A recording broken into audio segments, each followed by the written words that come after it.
Turkey Tom's in the chat. Yeah, You see, oh God, come in here, because I want to tell you something. You sound like this bitch when you were a kid. You sound like the same fucking guy. It's you. This is you, and I'm glad they're attacking you. I'm glad. It makes me laugh. Go promote Raid Shadow Legends, you bitch.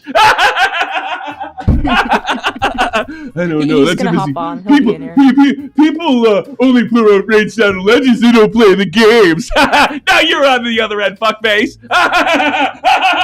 He admitted to it though. He did admit. Oh yeah. Well, you know what happened? Tom grew up and he had to pay for his own fucking shit. Yeah, I know.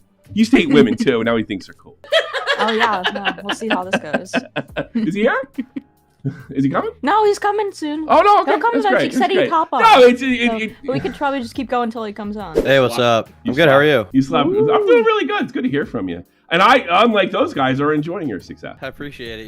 Yeah. You're right. I did used to hate these guys. I hated them so. I mean, I feel like the first like fucking 2 years of me existing was me hating these guys, and it wasn't even for like getting shit wrong. I was just like, your videos suck. I was just like, you're not putting in as much effort as me, which in my mind was like the end all be all. But I think that the conversation around this is mostly retarded. I don't think there's anything wrong with making low effort content. I think, unironically, a lot of the conversation that is being had around like, oh, they put in, because like, you know, for these video essay guys, it's like they see someone put in like 5 hours in one day for a video, comes out, gets like, you know, 500,000 to 1 million views, and then they're spending, you know, more time on their, you know, video essay. It comes out, it gets like 100K. They're like, what the fuck? Like, you know, like they don't put in any effort. They don't put in any effort. But I think a lot of that is like genuine jealousy and envy. Yeah, I think so too, because I hate the argument. Salty. I hate the argument. See, I don't like to see that. I don't want to just say that. I don't like saying, you know, that's the you're only doing it. It's kind of their argument. It's like you're only doing it for the views. You're only doing it for this and what have you. Yeah, well, like, what the fuck is the point of YouTube? It's views. What the fuck is the point? Well, especially when you become professional. If you're an amateur, if this guy's an amateur, I mean, the groundwork changed. That's what happened. I mean, things change. They change all the time. They're going to change again, you know. And then the thing is, like, I don't really get this focus on, you know, quote unquote slop, especially when, like, ironically, I'd say a lot of the slop guys are probably better than the majority of video essayists. Like, they just are. They're more entertaining. They have better commentary. I would prefer to watch most quote unquote slop guys than like a Sunny V2 video. Yeah. Like, well, here's the thing about the slop, because you have to give it a name to make it bad. I mean, that's just a demonization tactics. And I defy anybody to keep, like, the way Chuck keeps people engaged. There isn't, maybe Nick. No, I mean, this is the thing too. Nick can do that, so many... and well, I don't know, Medicare. I mean, it's some pretty elite talent, you know. There are so many people doing video essays on YouTube right now. There's like 3 of them who are doing like streaming as a job, right? Yeah. Like, and I'm not saying like streaming is like, you know, harder than a 9 to 5 or you know what it is. No. Say it's like it's so socially draining. It's harder than like that is not true. But like, you know, streaming is difficult. The first stream I ever did, right, on the Tom Dark channel, because I'm like kind of a streamer now guy, I guess. Yeah. First stream I did had like 1,000 viewers live because of the novelty. The second stream had like 100 and it was like that for months because you have to build up the audience. With like video essay channels, I'd say within like 1 month, if you're making good videos, you can go from being someone that nobody's watching to being somebody that like people tune into every week. If you make good videos and they all pop off in a month, you can do that. For streaming, it takes like months or years even usually to get anywhere. And like, I'm only at the point now where I'm getting like, you know, on average, like minimum like 2,000 people watching live. And that took like, you know, almost 2 years to get there. To do that, yeah. And that's not to say streaming is the hardest thing in the world, but it is like a skill you have to get better at, and holding people there is really difficult. Well, I would say it's actually easier. Like, it's definitely easier than making videos and cutting and fine tuning and doing the research. Certainly, but I mean, you know, it also in terms of like the raw, like quote unquote intellectual work, yes, but the time investment is massive to get there. To stream, you have to stream a lot to get a lot of people. Yeah, no, you're absolutely right. You have to be like always on. And also, I'll say, I think the real conversation around like the slop stuff that I think should be focused on is, I don't think there's necessarily anything inherently bad with making videos you don't care about. People do it all the time. People who make video essays make videos about shit they don't give a fuck about. It doesn't really matter. You're trying to get views and attention, obviously. You're always going to have that calculation of like, do I care about this versus how much attention is it going to get? You know, every YouTuber does this. Every single person does this because it is a job at the end of the day. Like, we're not all just posting videos to the void. The point is YouTube putting views on it. If you didn't want to get views, you'd put it in your fucking asshole or something. Send it to your friends. Slide a hard drive in your ass. Yeah. The real problem is that I think sometimes when you're doing slop content, quote unquote, every single day, you are prone to spreading misinformation or getting things wrong. And that should be called out. If you're going to be like, oh, this is shit content, never watch it, fair enough. You know what? Fair enough. If you don't like it, you don't like it. Yeah, like that's totally fine. Like, is it low effort? Yes. Is it like, you know, like, is it like the most artistic thing in the world? No, not by any means. Like it's not even close. But I think the real problem and the focus should be on the fact that there are people who are, you know, slop creators who like just get shit wrong and get away with it because they don't think they'll get backlash for it, or they think they can just move on from it, or it'll just get buried in the sea of shit. Like if you get something wrong, you should, you know, talk about it. You should be held accountable for that. Also, there was someone in chat, Dags, I think I know that guy. Yeah. He was talking about how if you don't care, it's embarrassing for you. Yeah, I would actually argue that it's just elitist it's just such an elitist way to look at things. That's what they sound like, but go ahead. I think that like caring is cool and not caring can also be cool. Sometimes if you care, you can care too much and you can be invested in one outcome. What you really should be invested in above anything else, and I've been there before, I know how that is. What you should be invested in is the process of research, of doing the video right, of making an entertaining product, and that's where your investment should be. Your investment should not be necessarily like coming down on one side of the subject, because, you know, like I said, I would argue if you care too much, if you're emotionally invested, biased. you can fuck it all up. Ironically, if you care less, but you do care about your reputation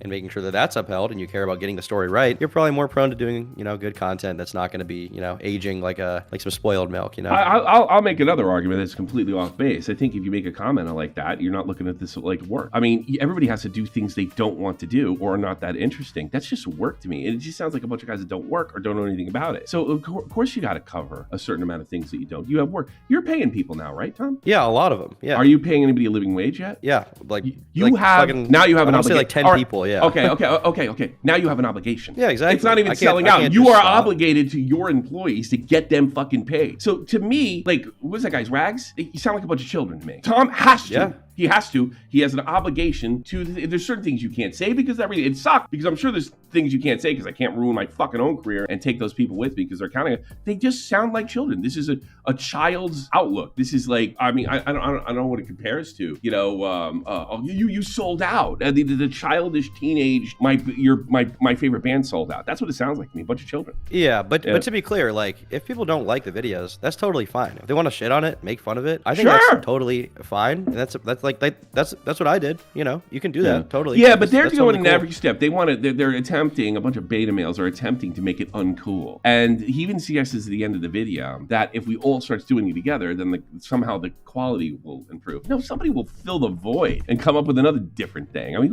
it's like do they think viewers are so retarded that they don't realize they're watching like low effort stuff? Like, yes. They think the average person is so do they think that they're going to make a video? Think of your conversation. People in the audience are going to be like, oh, you're right. I'm going to watch you instead. You know the answer to this. Listen, go back to the conversations that were happening in the NCO. Yeah, fair enough. Yeah, yes, that's what they believe. I've seen this. Well, that's another thing too. I've been around forever and I've seen all this happen. You know, I've watched you and Aiden become adults, and you had very different looks like children do, and they're very different goals and responsibilities and stuff. Now you have adult responsibilities. You're full grown. It sounds like these guys, if they are over 20, are still living with their parents. I mean, they don't have the outlook of an adult. One funny thing I hear from a few of these videos, which is totally, this is probably the most insane part to me, is there's this impression that the quote unquote slop from like 2015 to like 17 was like better slop than the current slop. If you think that, you have like such amazing rose-tinted glasses. Like, you must have not even been alive. This guy wrote an essay and put a bunch of clips over it. I could do that. That's not sophisticated at all. Some neato transition. There's nothing particularly sophisticated about this. It takes a little more time. And I don't know how much research it took because it's all his opinion. So far, 3 minutes in, we're like, this is bad because I don't like it. All right, it's totally fine if he wants to make a video commenting on the fact that a lot of people just like to listen to YouTube drama videos in the background and not really think about it. And like that is, you know, like if you want to make a video talk about that, like that's fine. You know, I have a lot of people tell me when I'm streaming or from the clips, they're like, yeah, I don't usually even look at it. I'm listening to it while I'm doing other shit. I tune in and out. And like if your criticism is like the viewers aren't engaged, like I guess that's whatever. But at the end of the day, the viewers are there. They're watching it. They're gonna watch it. They have always watched it. They will always watch it. And you know, the case will always be that if you want to be the guy who runs YouTube like a business and make content that people watch every single day that gets the most views, you're going to be making the quote unquote slop. If you want to be, you know, an artistic guy, there's a lot of merit in that, and that's totally fine. But you're going to have to accept that, you know, I mean, like you said, right? Pearl Jam. You know, had a lot of money. They made a lot of money. They made good music, but they made a lot of money. They were really popular, and they were quote unquote mainstream. Nobody gives a fuck about whatever the New Jersey hardcore bands were. Exactly. From, you know, name one. Atlantic City in 19 whatever. Yeah, name one. Yeah, Nobody remembers them. Some of those guys probably went on to other stuff. There was a band called Saves the Day, and we all hated. I even hated them, right? And I think they were from Marlboro, New Jersey, and they got big. Guess what they did? They came from rich parents. Their parents put a lot of money into it. They covered "I Can See You," your brown skin shining in the sun. I forget the fucking name of that song. Was it Glenn Frey did it? I forget. One of the guys from the Eagles, and they actually. It was a very sort of a corporate process, but they were really successful. They made it where most people didn't. I mean, it sucks. I guess they weren't that artistic. They were just kind of a lame pop punk band. There was a lot of really good punk bands from that particular area, and they got on MTV. I think one thing that maybe some wisdom I can impart to some people who are, because I mean, like you acknowledge it, I totally used to be 100% on this train, is nobody is going to pat you on the back for not doing the content that works. You're not going to get a congratulations. You're not going to get rewarded for it. Nobody's going to be like, man, I remember that Slop video, like criticizing the Slop guys and shitting on them, and man, I should have been watching. Like nobody's gonna remember that. Nobody gives a fuck. Yeah. There's content people want to watch, and there's content people don't. And if you want to make a really artistic thing on YouTube, I think that's totally cool. Being an artist is great. There is merit in that. Well, you still make old Turkey Tom videos. I don't see why you're like the main target in this video. You still make Turkey Tom videos on your main channel. Am I the main target? I honestly didn't really watch it. Yeah, you really are. I got that feeling. That's fine. Target. I don't know. I think I know that guy Terror. He seems like a nice dude, but I mean, if he wants to, if he doesn't like the Slop, that's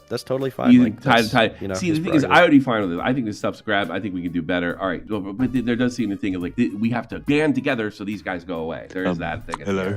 Who's that? Hey, Nick. Wait, I don't mean to super interrupt your point, but I wanted to make sure you don't make the same mistake Chud did. Yeah. Chud challenged this kid to a debate and like screamed at him. Why would I do that? It turned out, no. I'm just saying because you might not know. It turns out this is like a 17-year-old kid. Fuck him. I'm just saying, like, he's just in high school. Fuck him. I tell you, what did I say to Turkey? What did I say to Turkey Tom when he got into it with Bunty King? I said, I'm sick and tired of these kids using their shit as a shield. You're on this fucking platform. I like what Australia's doing. Nobody under 16 can do it anymore. Yeah, I'm not trying to shut you down from your criticism or anything. I'm just saying, Chud went crazy and felt kind of bad afterwards. I don't. Not me. I'm a sociopath. I'm a sociopath, and I don't fucking care. Welcome. He wants. He's got 400,000 subs. He can take a 50,000 sub guy. No, but Chud went super British mode. He's like, hey, did you get you make these fucking videos? Why don't you get here and talk about it, you little pussy? Why don't you get here and have this fucking chat with me right now? And he's like, dude, I saw the kid. It looks like he's in high school. He's like, what was? So wait a minute. I was right about this kid having a childless outlook on life because he is a child. Yeah, he's literally a kid. All right, but here's the thing. I remember when No Fuckers had that problem with Lieutenant Corbus, who was saying horrible things about his girlfriend and stuff like that. And I remember I spoke to him in DMs, and I said, like, what are you gonna do about it? I mean, this is really fucking. I wouldn't tolerate this shit. And he's like, I can't do anything about it. She's a fucking kid. So I'm just gonna, I'm gonna eat it. And maybe I don't know if that was the right move or not. But there was just some point. I think it was with Tom, and although Tom didn't act like a bitch, and it was with Bunty King when he said, remember that thing? It's like, hey Tom, why don't you quit? Which is one of my favorite fucking Bunty King videos. Which I thought he had a point at the time. That was Bunty's last base moment until he fixed his life, which he did, by the way. I hear he's like married. He's doing good. Good for him. Yeah, good for him. I'm glad his father kicked him out of the house. Did him some good. Dude, he's the first guy with the gene who came to the light. He should thank you. He should send you a thank you for those videos. But no, I don't know how much. I mean, obviously, like Corbus was 12-year-old at the time. I'm not going that far. But no, I feel like he has entered the arena. So let's go. No, absolutely. Yeah. But I'm not going to make a joke. Thanks for the warning, though, I guess. Yeah. Chud felt kind of beat up, so I wanted to make sure you had that going I don't give a fiddler's fuck anymore. The kid thing. I mean, when Tom was his age, he was like a white nationalist. Me and Aiden. You and Aiden were white nationalists on the kill stream debating. When I was 9 years old, I was a January 6th. No, that was Flamenco. No, what was Flamenco at? They found like some guy who looked like him at one of those. Flamenco was he was in the 7th grade when I was in the 1st grade, but we were both a January 6th, and we're both proud of our work there. I'm glad you're getting a pardon. There's actually a video of me, if you look at the footage inside of the Capitol building. If you look at the frame of Baked Alaska using Nancy Pelosi's phone, in the bottom right-hand corner, I'm actually calling Tommy C about the Keemstar drama during January 6th. Little known fact, check it out. Dude, I don't know if this guy, the terror guy, likes me, but I don't take a dig, I don't think, for the entire duration. I know why you don't take it. I was going to bring that. I'm glad you brought that up because I actually wrote that down. I know he isn't digging you. He's afraid of you. I don't think he's afraid of me. I don't think that's it. I mean, dude, he makes a positive comment about Zaptai and never mentions me, despite the fact that I have all the same problems as Chud. Yeah, in this video. Not to be, offensive, quote unquote, but if you're I think he likes me. If you're going after somebody who's like, quote unquote, the benefactor of the slop economy, you probably would go after somebody who's getting like 500K views for video rather than Nick. He goes after Chud. No, he goes really hard on Chud. Yeah, he goes really hard on Chud. Yeah, Chud is like he goes insanely hard on Chud. Yeah. So that's why I was like, how did I dodge that? Yeah, he goes on you, and then he goes on Chud, and he leaves me alone and compliments Zaptai. I hate to blow smoke up your ass. That was probably by design, and you're more influential than other. Like I am what you are now. I was what you are now. You're more influential. Your sub count doesn't mean shit. These people piss their pants when they see. Yeah, of course it doesn't mean shit. Somebody just botted me 40,000 subs. I'm about to get my play button. Congrats on 100K. Congratulations, subs have never felt less than they do right now to me. It's like I just passed my main channel. I've done nothing to earn it, despite making probably a career year in terms of regular growth. I have to actually work on main stuff, and I don't mean that as like a joke. I talk to my tax person, and if I go back to my tax person with higher numbers than expected, I have to pay the tax person again. So I have to like work on a creative project this month. This has been a successful year. I'm gonna stick to the positives. It's a good problem to have. I'm not gonna complain at all. It's a good thing. I don't know. Because this is like this year for me on both channels has been like amazing. It's awesome. been amazing. It's been Fans one of have the been best fantastic. Years. We've rebuilt the streaming network with a higher ceiling now. So when Augie came back, he came back to more viewers than he left from. Wow. It's been we have new fans watching all these streams between you and me because you brought over a lot of people from LolCow. Mm-hmm. So there's like a whole new audience. We've created so much more room for all of us to fucking slither in the slop, dude. We brought in so many more viewers to just farm their money like this fucking terror guy wants to shit on us for. Yeah. I did get that feeling with these videos. Like, you're not slop because I like your takes, and you are slop because I do. You're not slop because I like your takes, and you're not slop because I don't like you. You are slop because I don't like your takes. Are you conceding though to my 2024 is better than 2016 narrative yet? No, because it was one of the best times of my life. This was also one of the best times of your life. Yeah, you made more money than me. LolCow ran more than Baited. And if I'd have made fucking 10 grand a month, didn't you make more money from LolCow than Baited because you didn't get your last paycheck? Yeah, wasn't this more lucrative? This was more lucrative for you. Yeah, but this drama has been more lucrative for everybody. All this money that's coming in because there's so many. Every week, a huge YouTuber is a pedophile, Tommy, or a rapist, or actually for the first time in like 5 years, some of them are just stupid. Some of them are just dumb. Dude, like the Just a Robot guy. That guy's not a pedo. He's just creepy, and it's funny. It's cool. Dude, 2016 capstone Trump getting elected, which led to like the next 4 years of carnage. 2024. Ends with Trump getting elected, which is going to lead to the next 4 years of carnage. They're the parallels. This is like when the Rangers go, like when they start going to the finals, and they're like, dude, this happened like in '94. This happened like in '94. This happened like in '94. But we're having that version of it in YouTube drama right now. It's like this is like 2016. Oh, that's like 2016. Like this might be the year we all go to the finals. The Rangers swept the first round like in '94. I used to do that. I'm telling you, there's going to be retrospectives about 2024 for the next 5 years. People are going to be. Give it a year or two. People are going to be talking about this year for a really long time. It was one of the biggest years. It definitely was one of the biggest years. But it was something. Maybe it's rose-tinted glasses, but I felt it in 2017. There was something a little more pure back then. It was before 2019. It was before the pedo stuff, and I still don't like that stuff. So it was less of it this year. The best part is this was less this year. This year had every story, and you didn't even have to listen to a British guy talk if you didn't want to. Listen, Chud's like my favorite now. I watch like at least 10 hours of him a week. What do you think?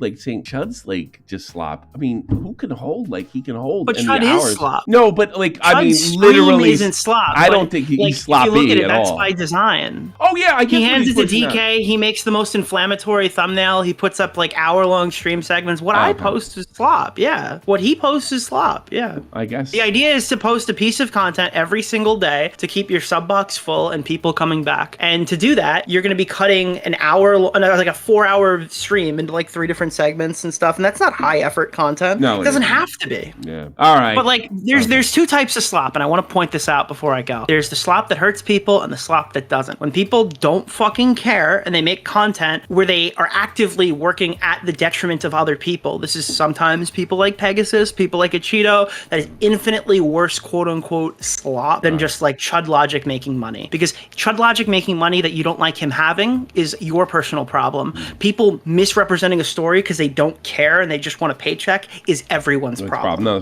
no, absolutely. I absolutely agree with you. I don't see Chud. I will, Chud's like super careful too. And you know, for him to suggest that he's not talented when he can hold that many people that long, like no radio personality could that I grew up that respecting could do what Chud does. So I have the utmost respect for him.